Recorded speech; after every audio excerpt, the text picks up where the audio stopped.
I'm gonna go ahead and record this for everybody. Thank you everybody for showing up. I hope that what I'm offering here helps you and helps your businesses out. My name is Jay Bowman. I'm from Louisville, Kentucky, home of brown water and fast horses and bluegrass. Always happy to entertain anybody who ever likes to show up here. That's what we do best here in the South. I'm going to go ahead and let's go ahead and introduce ourselves. If you guys have an opportunity, tell us what business you're in, and then we'll go from there. Frank, you want to start us off? Yeah, sure. I'll start us off. My name is Frank Scappaticci. I'm one of the two partners in a company called Gray Line Investments. We started our company 2 years ago doing single family wholesaling and flipping in Texas and Florida. And I think in June, we also added a second business and we acquire self-storage. We only own one facility currently in Oklahoma, and we have a second one under contract, and we're negotiating two more. So that's us. Congrats. Hunter? Yeah. Yeah, my name's Hunter Jones. Went full-time in real estate 3 years ago. We did a lot of wholesaling houses. We bought about 100 multifamily units. Sold a lot of it off last year just because of the price we were being offered on it, and accidentally got into self-storage. Bought one last December. We wholesaled one last month, and we're under contract with a third one right now to buy. So that's why I'm here, to learn how you're doing this marketing stuff. Awesome. Kevin? Sure, Kevin Evers. I am a long time into small multifamily like duplexes and whatnot. Most recently, got got involved in self-storage. I'm partnering on two deals, two facilities, and looking to do more.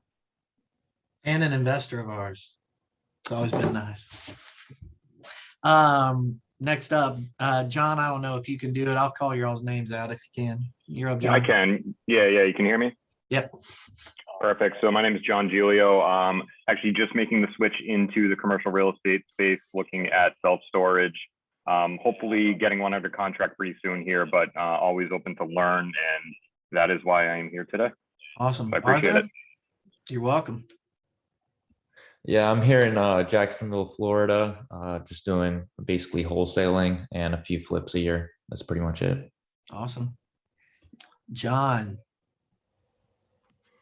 Hey, John Murphy, just another lowly real estate investor here in River City, here, Jay's neighbor.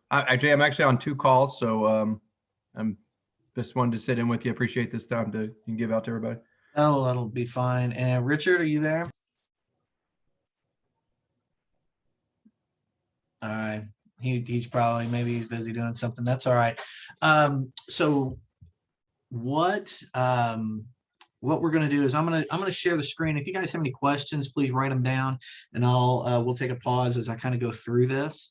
And we will go from there. So let me get this shared up here.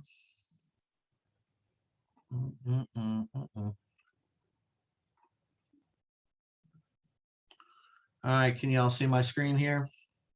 It says self-storage mastermind. All right, so I'm a member of Scott Meyer's mastermind. We're actually getting ready to head there tomorrow. I did this presentation back in May, and like I said, this applies not just to self-storage, but your house flipping businesses and any other number of businesses that you may be involved in. So let me jump through here. Nobody needs to see me and my family here. I'm a recovering rehabber. We own, as of the writing of this, we own three. We own four facilities. We have a fifth under contract in Tennessee, and I'm really trying hard to be Frank's neighbor in Oklahoma here hopefully in the next 24 to 48 hours. My partner and I, Eric, he is in charge of operations and construction in our business, and I do finance and the acquisitions side and de facto marketing guy. We do some wholesaling, but not enough. I got out of wholesaling and rehabbing as my burnout factor was really just hitting the ceiling, and knew I just needed to move into something else. It was just a little too much. So what I did I went to a class held by Fast Track Real Estate. There's a couple guys, Chris Kelly, if you guys follow him on Facebook, a lot of wholesalers do. He's out of Jacksonville. No, he's further south. He's in the southern part of Florida. We went to a class of his. His partner is out of Australia and had worked on major corporate accounts on how to do their pay-per-click campaigns, their online presence, and really working that out. And what he found out was what a lot of us found out, is that most of these corporations were really just spray and pray. They were just firing cash out there, really focused on just getting clicks and getting visibility on their website, and then hoping that was what was going to work. What they decided was a actual reverse approach. And so they brought it in as house wholesalers, and what they focused on, and granted this is for wholesaling, but later on it'll apply to some of this, was they set up a fantastic process where they would get their lists, skip trace it, and then they would make a phone call, because a phone call was the cheapest way to acquire a seller. And then if they couldn't get a hold of them, they shifted them at that point only over to texting. And if they couldn't get them through texting, they would send it over to letters, because it's the most expensive. And they were also focusing on the pay-per-click campaign, where they really had a lot of expertise. They were spending, at the last time I talked to them, they were looking to spend $20,000 a month on their real estate wholesaling for purchases. And so they want to own those words: buy my house now, buy my house fast, stuff like that. What I started with when it came to business or in self-storage, you don't know what people are choosing. So you pick a whole bunch of keywords. You pick, self-storage near me, self-storage, cheap self-storage, RV storage for this. There's just all sorts of keywords. And if you're in a much more competitive business, maybe in the wholesaling side, you're going to see all sorts of things that people are Googling. And what they found was that the more keywords you had, it was going to be less successful for you. It wasn't quality. So they got overwhelmed by the amount of business they were getting. They hired it out to somebody else. And then what they found was this outside corporation said, great, they set it up the way they wanted to set it up, and their bill went through the roof, but the number of acquisitions and actual properties they were purchasing began to drop. And they said, what the heck have you done to our business? You've screwed this up. And they said, no, look at all the clicks you're getting. And they're like, yeah, but it's not becoming anything.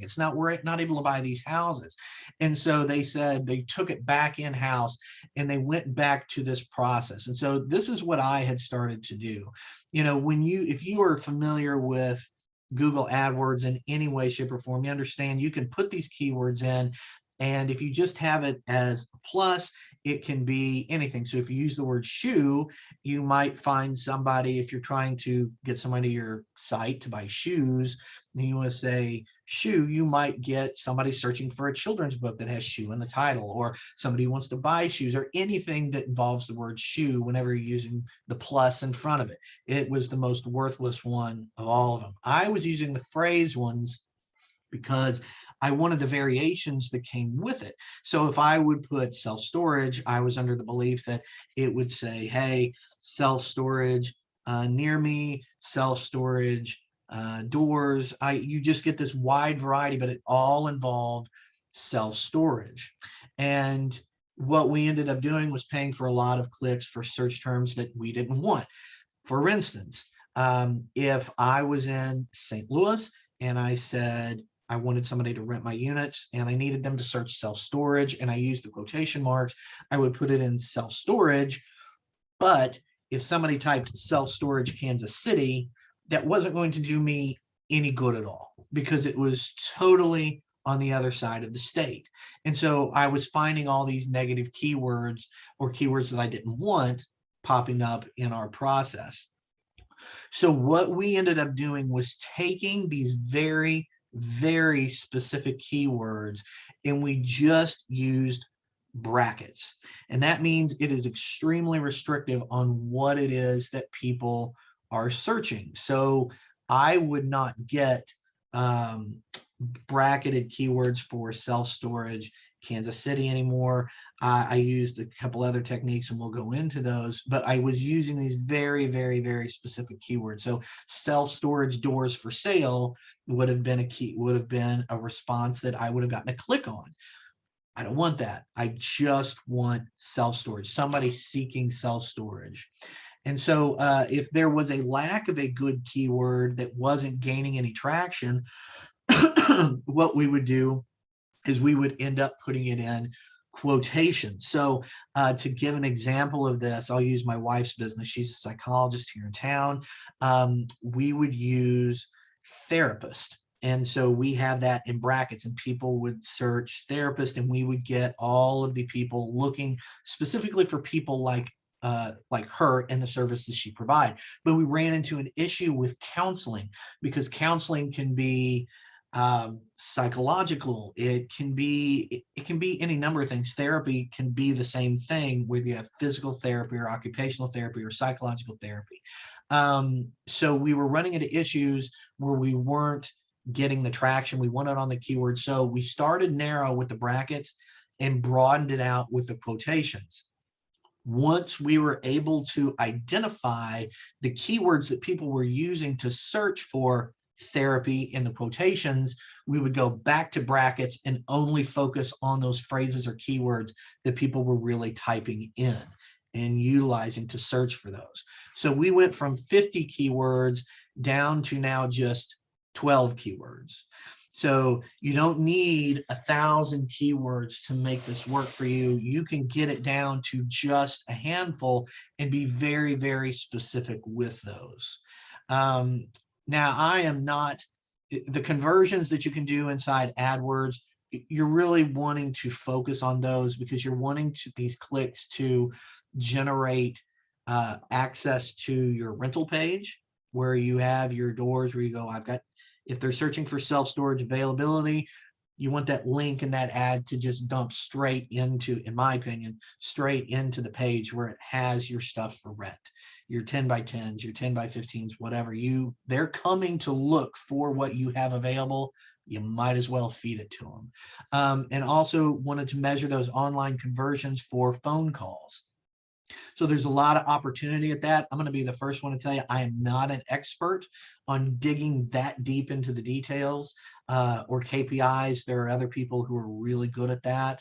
And then using tracking on the websites, storage, ESS, site link, I don't know about as much. They don't have a lot of access where you can track once somebody leaves your Google ad and enters into your website. They don't give a whole lot of support from what I've seen on how to track what happens to that person when they get there. So right now we really just focus on the conversions that we're getting through the ads, and I can cover that when I show the page. So if anybody here is in AdWords and doing it, you already know this, but if you're not, I'll explain this to you. So Google Ads does not allow real estate individuals to target by zip code.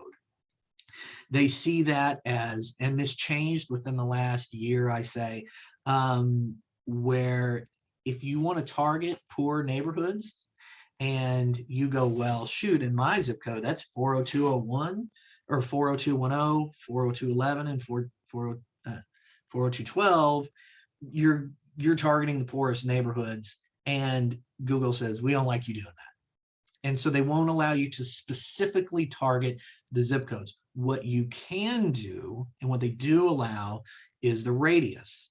And so to eliminate a lot of these problems, we started off and we took our current tenant list and we put it into Google and we plotted their address points to see where all of our our tenants came from. And we noticed that a lot of them were here around, I don't know if you guys can see it, around Devil's Elbow, which is just south of where our facility is in Dixon. And so we said, hey, this is where a lot of our clients are coming from. And then here to the southwest, we had a smattering of clients out of St. Roberts. This is a military base where you see these other 6. I use these very small circles because I wanted to identify specific areas where these leads were coming from. So if I have a whole lot of success on my smallest circle, let's say I have 10 views, but I have 4 people rent, I can go into the system and adjust it and to focus all of my money and create more money that we have designated towards ads flowing into that one circle. The larger circle up here I have at the very top is there because all those upper roads that you see to the north, if they are going to come to Interstate 44, which cuts Missouri in half, essentially running from St. Louis down to the southwest portion of the state, if they want to get on Highway 44 and they want to go anywhere, those people in that upper large circle have to drive by my facility. So while there's not a lot of people up there, I wanted to give them the opportunity to know, hey, I see this facility as I'm driving by it, and I am targeting those people in that much larger circle up there. So once again, you can target by radius, not by county, not by zip code. You have to be very specific with your radius circles to do this.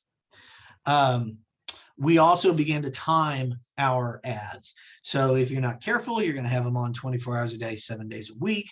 I don't like that because if they're going to call, I want them to get a hold of somebody. And so at the time when I wrote this, we were utilizing ESS's call center, which I have my own beefs of, and we're leaving them slowly over time. But this was the hours that they were really available. And we were able to see that the search terms that were being executed were really between 6 a.m. and 12 a.m. on any given day. It's really, there was no reason to run ads at 1 a.m.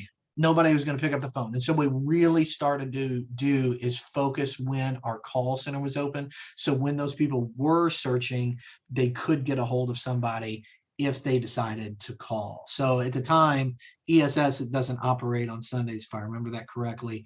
Now we do have a call center that does, and we've changed that to be open during that time. Like I said, we just ran it to maximize the majority of renters that were calling and weren't just, we're in a really rural area. People are going to call. If you're in a very sophisticated area or maybe a city, you're going to have a lot of people who just get on their phone and they're just going to rent. But we just had a lot of people calling for this particular rural facility. What this did was reduced our ad spend and maximize the return on the targeted keywords, times, locations. Like I said, we're still measuring KPIs, and by still measuring means I haven't done it. I do know that when you see the number of conversions that we have, it makes it, we're bringing in, it's doing the job that we set it up to do. It's expensive to do it. It's still, if you don't have a lot of people clicking Sparefoot, it's still an opportunity to get your brand out there and to push the community and get going in that region. I'm going to move this over here. Are you all able to see my screen here, my campaign? Yeah, Frank, you're nodding your head. Yes. Okay. I'll assume. So this is Dixon, Missouri, and I went all the way back to September when we started. We didn't really change the way we did things till roughly probably about here. And we can go back and change this. I don't know. I'm going to open this up to some questions real quick. Do you guys have any questions while I'm kind of getting this set up? If you do, just kind of unmute. I had a question because I think I've done a little Google Ads, and I think like the most important thing is constantly tweaking these things and evaluating them effectively, right? Because it takes data to get to the point where you know what your campaign's really doing. So every campaign takes a few weeks to mature, you know? Sure. So do you find that like the click-through rates and the conversion rates and everything are consistent market to market, or does it kind of, is consumer behavior different, you know? Like, I think that you're going to find consumer behavior to be different from market to market. Once again, if you're in a if you're in Louisville, the people who are renting the units are completely different from the people who are renting in rural Dixon, Missouri. And the reasons and the whys in the neighborhoods that they're in, because we know that it's a very, very locally based business. You know, your tenant who is a mile away from your facility is completely different from the tenant who is 10 miles away. Right. They have completely different needs. And so all that we're doing, and while I don't say that the spray and spray approach works, to some degree, I'm still trying to catch these people who I believe are going to benefit from our facility. So while, once again, I have changed our locations, jump in here, for Dixon storage specific, you can see I got rid of some of these small circles down here. I was just not getting anything out of it. I still want to focus on these. I don't get a lot of clicks here, but I know while I don't get a lot of clicks here, the clicks I do get are high quality because they have to drive by my facility right there every time they come to this major interstate that cuts through. This is still where a majority of our tenants come from, and this is the largest population area in the town. And these are where this is still some of the base that we target. These bottom three circles produce the least for us. If I can go back here, this is a lot of them because the time runs way back. The smaller circles just really don't produce the same way that we want them to. It's a good question though. Okay, thank you. Anybody else have any other questions?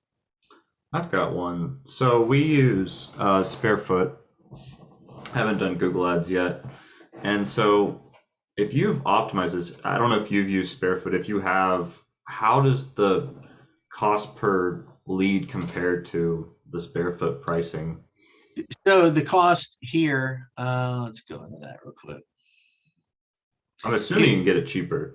Well, here, so you can see this runs all the way back to February, and this, ignore these bottom two; they're not even in play.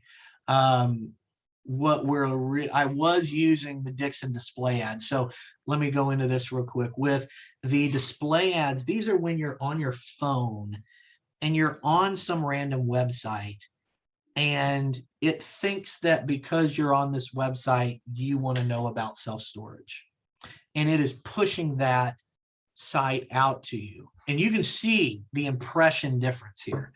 I mean, you're talking in that time period, February 1st, we've had 5,400 impressions just from regular ads, but the display ads were at 48,000.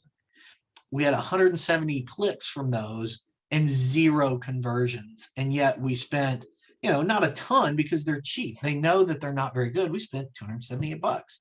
And I just finally went, these things are worthless. There's just no reason. If somebody's on looking at some teen app and they're playing Sudoku or whatever on their phone and my ad pops up and they click it, I've just spent money for something that they weren't even searching for. So I solely went to focus on the other types of ads that they have available.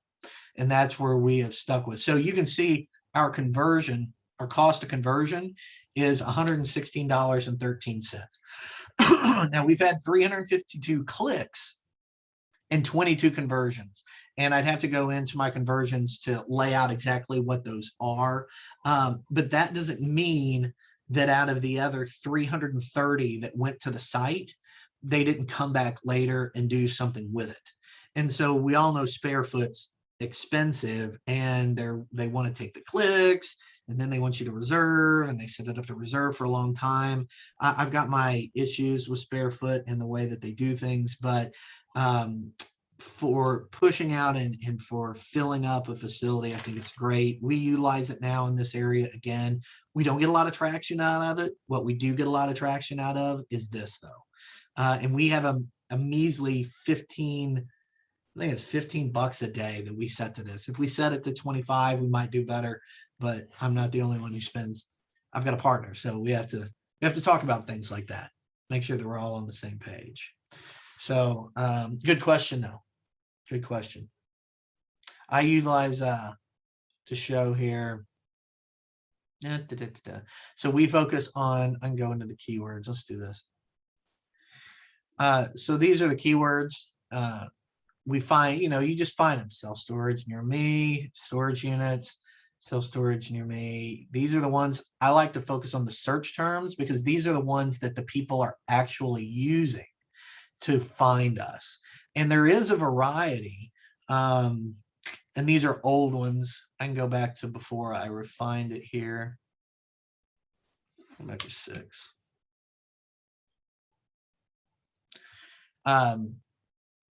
They're all really, really close variations. So the bracketed keywords doesn't mean that it has to be perfect. So you can see here, my keyword is storage. But when you go over here, somebody searched storage and they got it. Storage facilities near me is what they searched, but it triggered the keyword storage units near me. So it's not super rigid to the point that if they don't do it perfectly, you're not going to get it. It gives a little bit of flexibility, and that has worked for us when we're trying to acquire it. Now, there are still negative keywords that we see pop up occasionally. There's a lot of them when we see them. So Waynesville was one of those storage. We didn't want people searching for Waynesville storage units. It's that larger town to the west. We created a negative keyword for that. We don't want people searching Waynesville and thinking, oh, here, we'll click this, but we're 20 minutes away. That doesn't work for us in those scenarios. So any other questions, guys? All right. Well, this is really it. We utilize our ads and extensions. Let's see. Why isn't that popping up? I thought of something. Sure, Hunter, go ahead. Where do you send your ads to? Like, do you use a certain landing page or like a software for that, or how do you deal with that? We've got our ads. We are sending people directly to the website. And we're wanting them to go to the page where here's our landing pages. We're using it to go straight to, well, this is a mess. We're using it to go straight to the site where the units, where you can just go in and I'm here to rent a unit. That's all they want to see. They don't want to hear about me and Eric. They don't want to see, they may want to see the map where it's located, but really what a lot of them are there for, what a lot of them are there for are for the cost of the units and then taking a look at them.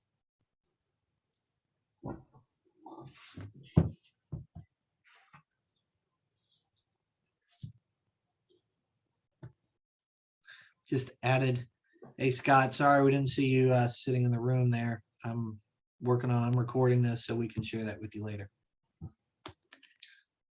So anybody else have any other questions? All right.